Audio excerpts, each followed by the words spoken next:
please welcome President of 32BJ, Manny Pastorich.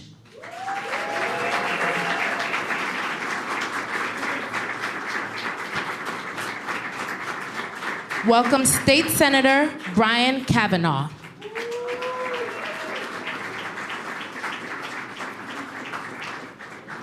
And now, please welcome the 57th Governor of the great state of New York, Governor Kathy Hochul.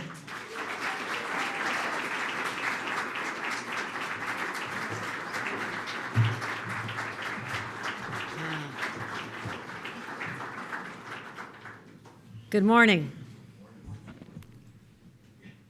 While we may never be able to close the hole in our hearts from those we lost on 9/11, at least today we can close one of the holes left behind in this hallowed ground, left by a heinous terrorist attack over 22 years ago. Less than 1 hour ago, we received the final approval necessary to transform a place of death and destruction into a place of life and community, creating a live, work, play environment, showcasing once again to the rest of the world that you cannot keep New Yorkers down. And we, as New Yorkers, and our magnificent buildings will always rise up. And I want to thank the members of my team who never gave up, even in the darkest, most challenging hours, along with amazing partners, starting with Senator Brian Kavanaugh, who represents this area with heart and compassion, our council member, Christopher Marte, who's joining us, help from labor. Labor has been extraordinary. The jobs that are being created to build, but also those who serve the buildings afterward and the people who live in them. Manny Pastorich, President of 32BJ, I want to thank you for all you have done for us. Extraordinary, extraordinary. Having a borough president who believes that people need safe, wonderful communities to live in is also a tremendous asset. A great friend of ours, Borough President Mark Levine. Mark Levine, you can applaud these people. The New York Building Congress is in the house. Carla Shashura, thank you. We saw you yesterday. You had a chance to talk about my priorities once again, and thank you and all your members for what they do every single day. And also, Victoria Farrelio? You tell me how to say it, because everybody mangles my name. Mariello. Thank you.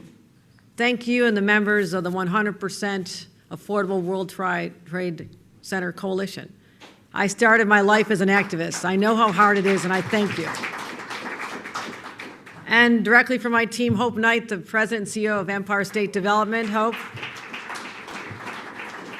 And the woman who has joined with me at the hips in making sure we build and build and build more housing, our Commissioner of Housing and Community Renewal, Ruth Ann Visnauskas. Let's give them a round of applause.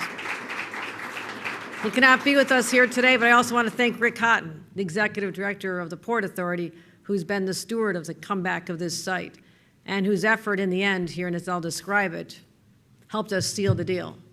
I want to thank Mayor Adams for his support from City Hall, and another mayor, Mike Bloomberg, for having the vision of the rebirth of this site over 2 decades ago.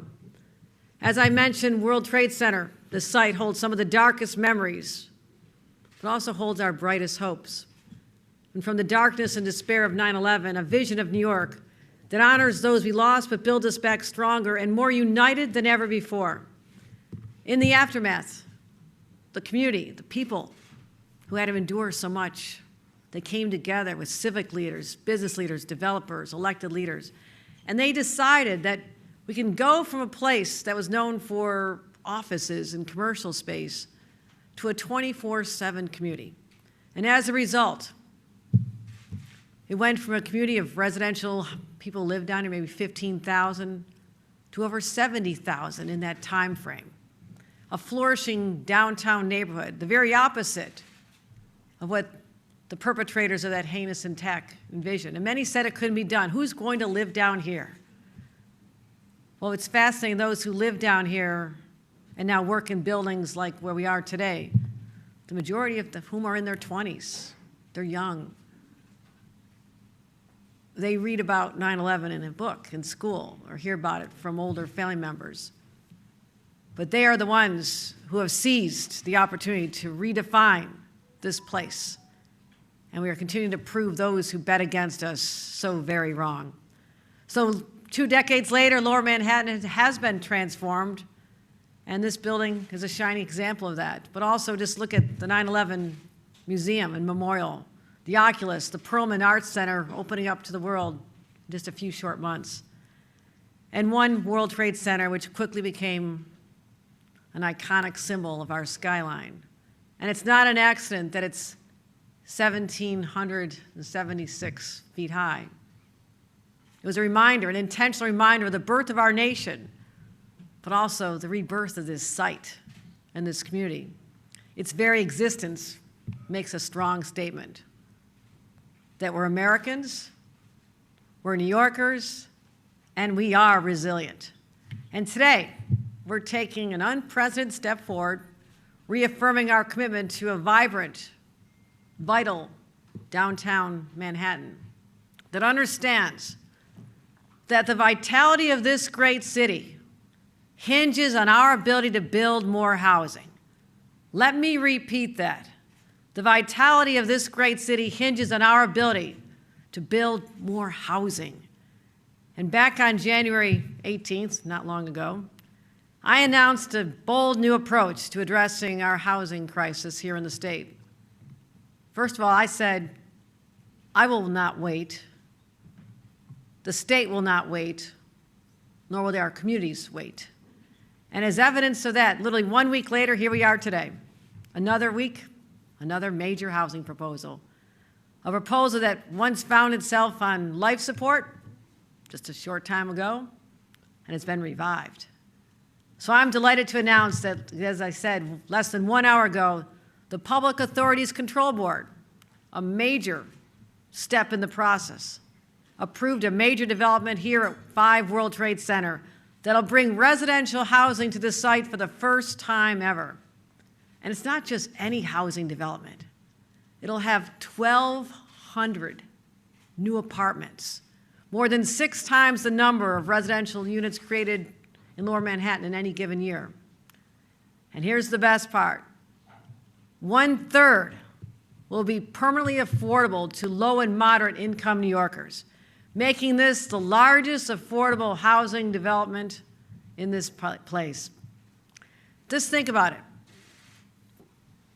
A family of 3, single mom who's a new teacher, someone who's starting out as a firefighter, a police officer, those starting salaries make them eligible to be able to live in the community that they protect. That's extraordinary.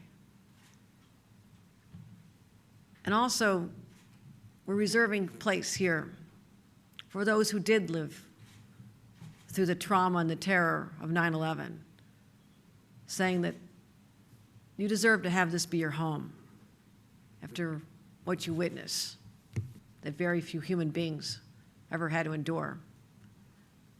So you participated in this revitalization. You never gave up. You stayed. You persevered. And yes, you deserve the privilege of living here as well. And also that would include the many first responders who put their lives on the line at a time when the future was so uncertain. They deserve our gratitude, and they deserve a great place to live. And this is going to be a symbol of what we can do. It'll include some office space, some commercial, but a vibrant new community center operated by the Educational Alliance. That's going to bring new life here. We'll also allow space for local organizations to gather, have their meetings, grow, thrive. And here's what's extraordinary. We expect construction to begin next year. This is not 3-5 years down the road. This begins next year. And I'm so proud to say that it'll be built by the men and women of organized labor, over 10,000 union jobs. And I want to thank the building, construction,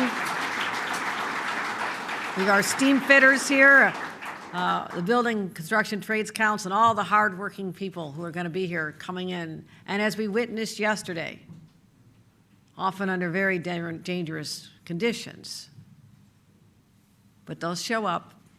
They come, rain or shine, heat wave or torrential rains or pandemics. That's why the city kept growing during the pandemic. They work so hard. And when the buildings are built, who's going to work in them? Well, I'm really proud it's going to be members of 32BJ. Anybody from 32BJ in the house?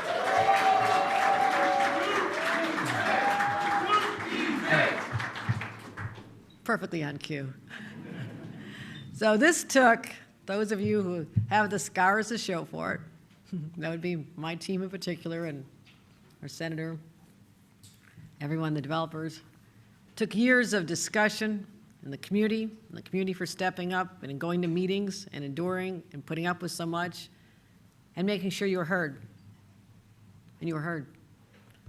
And all the negotiations and the opposition, and there were times when this looked like it was dead just a few months ago. And it was clear that the PACB wasn't going to support a proposal that came before it in one of its last meetings. But we were not to be deterred. This was too important because the people who are affected by 9/11, who could live here, or those who don't make a lot of money but are part of our public service ranks or just trying to get by, they don't have a lobbyist. They don't have a powerful advocacy group other than the people here. But they also have a governor who says we can and we will build our way out of this affordability crisis. Because the past has not worked for us, my friends. That's one of the drivers of why people are leaving our state. It truly is. And why other states around us have the ability to possibly surpass us. Are we going to let that happen, New Yorkers? No. Not now, not ever. And I say that 1,200 units, 1/3 of them affordable, is far better than no outcome at all. So we teamed up, took a bold approach, powered through the obstacles, and again brought this back from the grave. And we put our heads together with our state leaders and conversations with Brian Kavanaugh, morning, noon, and night. Me talking to Andrea Stewart-Cousins, leader of the Senate, who wanted to make this happen but wanted more give and take. Speaker Carl Heastie, Charles Hall. We said we can make this happen if we have to dig a little bit deeper. We got creative. We found financing from other sources.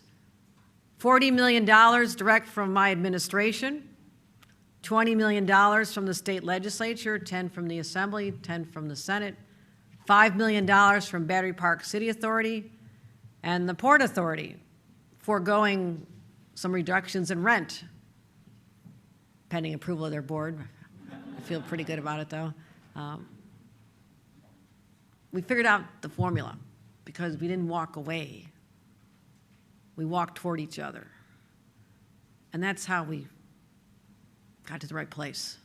So I'm so deeply grateful, again, for the coalition of advocates, what you've done, the Lower Manhattan community, the city officials, all of our partners. It wouldn't have happened without all of you. And again, this coalition for the Affordable 5 World Trade Center. I don't know where you're going next, but let's work together. Because everyone should be able to call this place. It should be accessible as a home because they deserve it. Now, as you heard last week, I laid out a different approach. A no longer a wait and see and hope things get better approach, because that's not who I am. I laid out a bold plan to address the housing crisis all across our state. As I mentioned, it's one of the reasons people are leaving. People want to be here. They truly do. Because of a lack of housing supply, and this is real basic economics, less supply means prices can go up. How do you overcome that? You build more supply, and then prices start coming down. And that's what will happen. And so this is how we deal with it.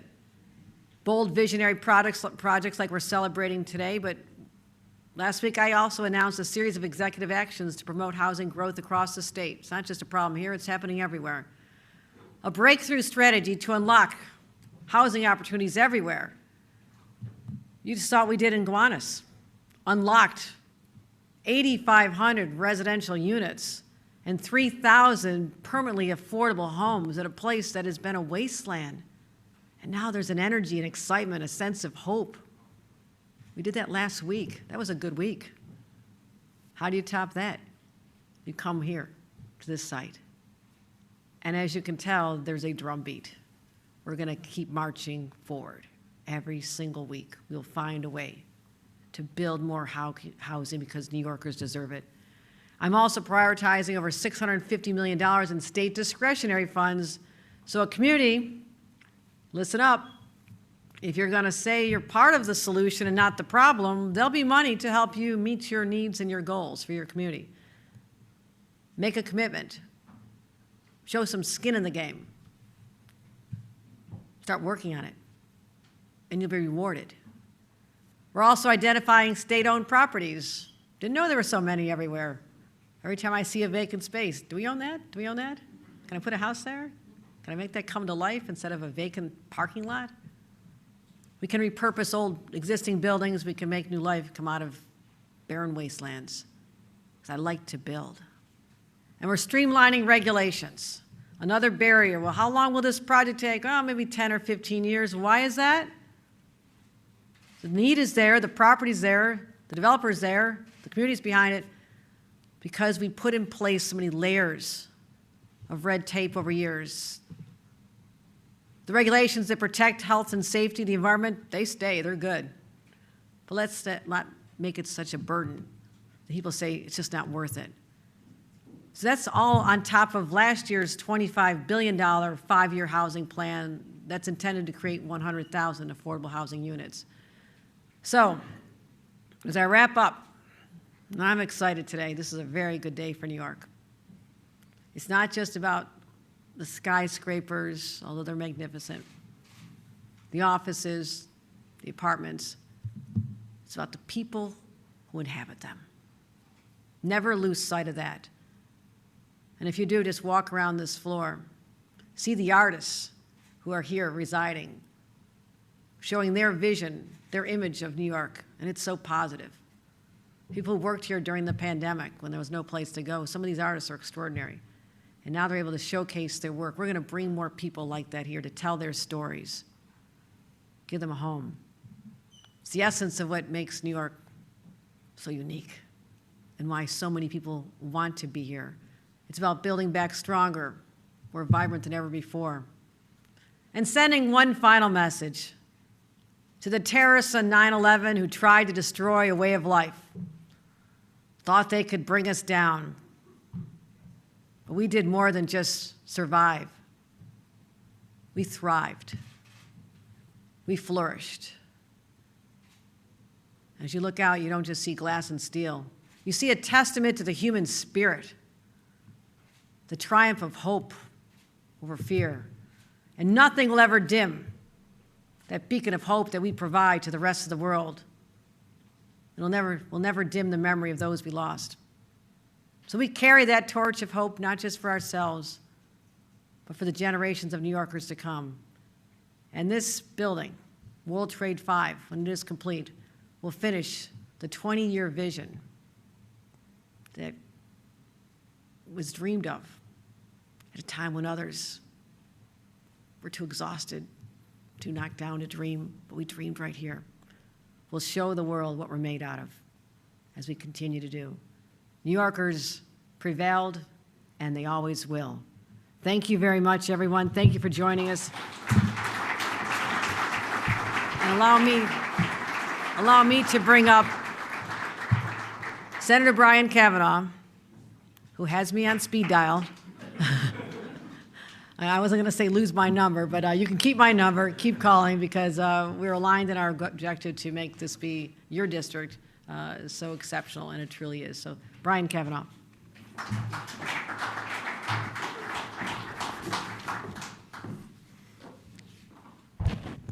Thank you. It is really a great pleasure to be here today for this really exciting announcement.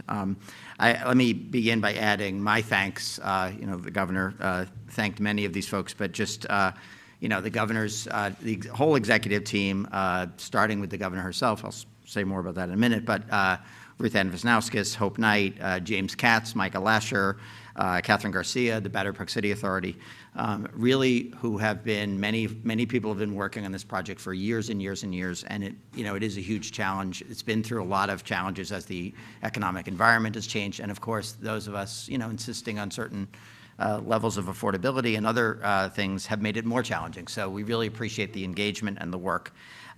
Elected officials, Congressman Dan Goldman is down in Washington fighting the good fight, but has been a huge participant in this and still advocating for some federal money for this project.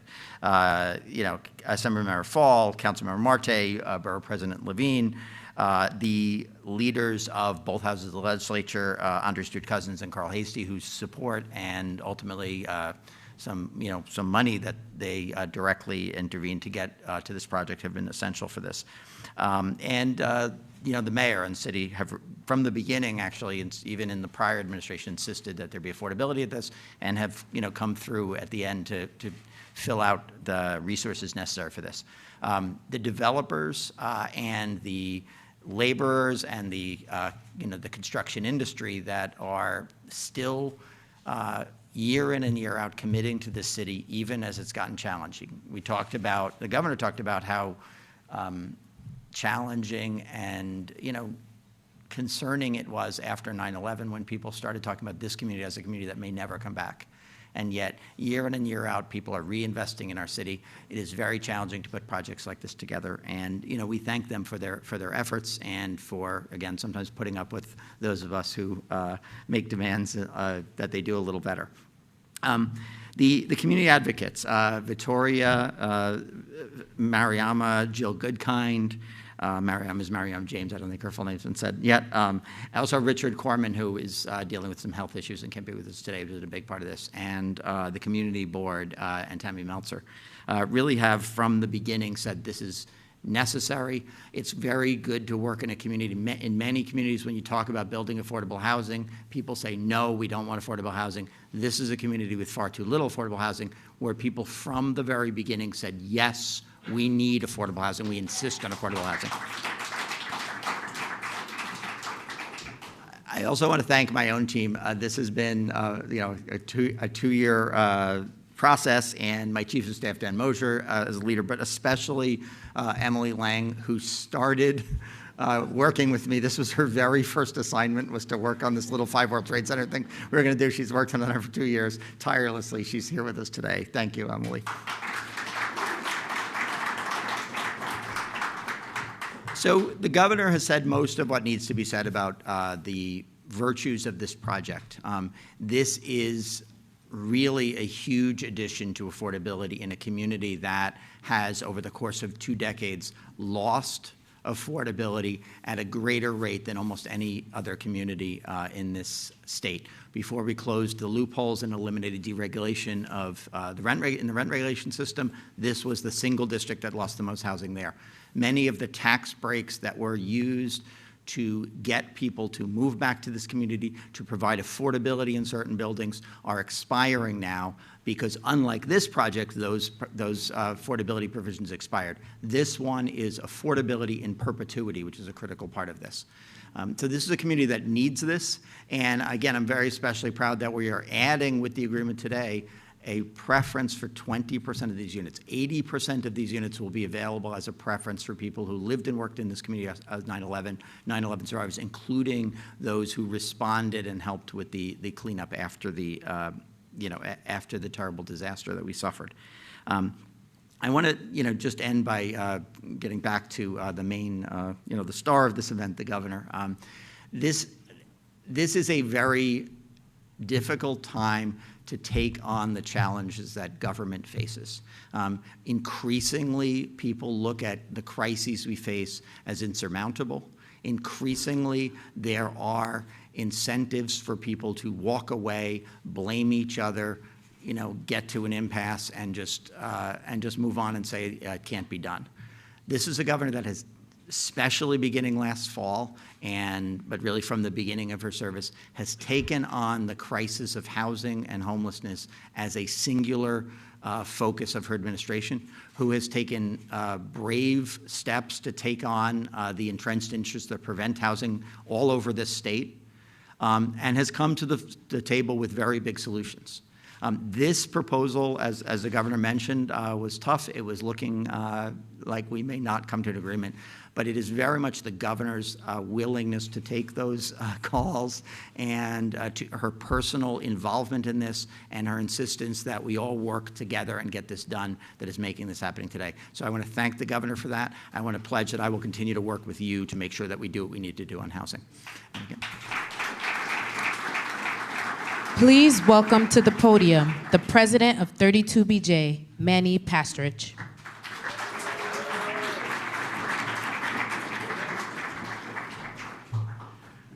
All right, good afternoon, everyone. It's great to see so many elected officials out here and our friends in labor. Is 32BJ in the house? 32? BJ. All right. My name is Manny Pastrich, and I am the proud president of SEIU Local 32BJ, representing 85,000 members here in New York. I do want to say that whenever I come down to the World Trade Center site, I really take a moment to give respect to the thousands of lives lost to that terrorism on 9/11.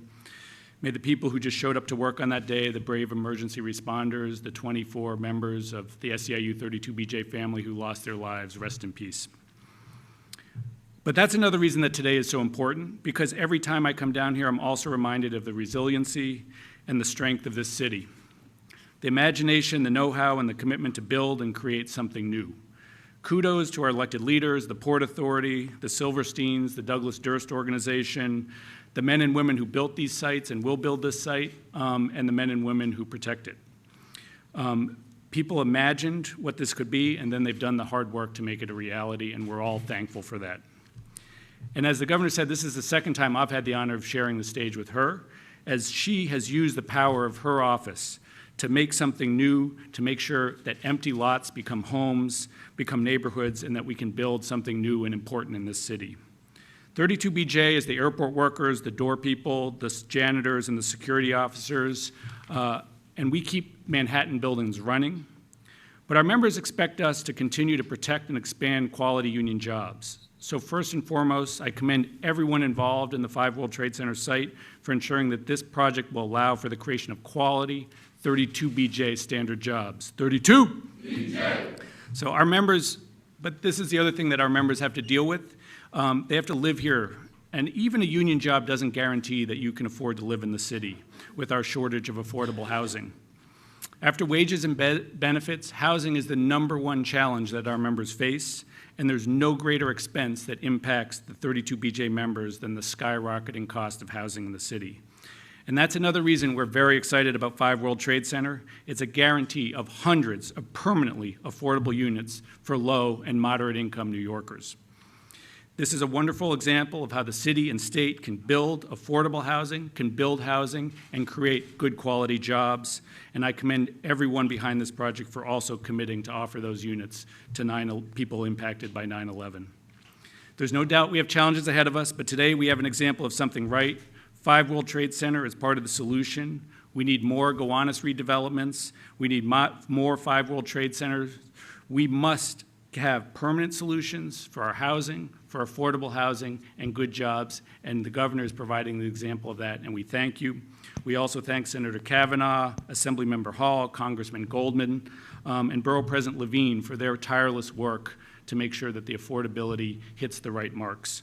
So thank you, everyone, and with that, thank you again to the governor, and I get to close things, so thank you all for coming today.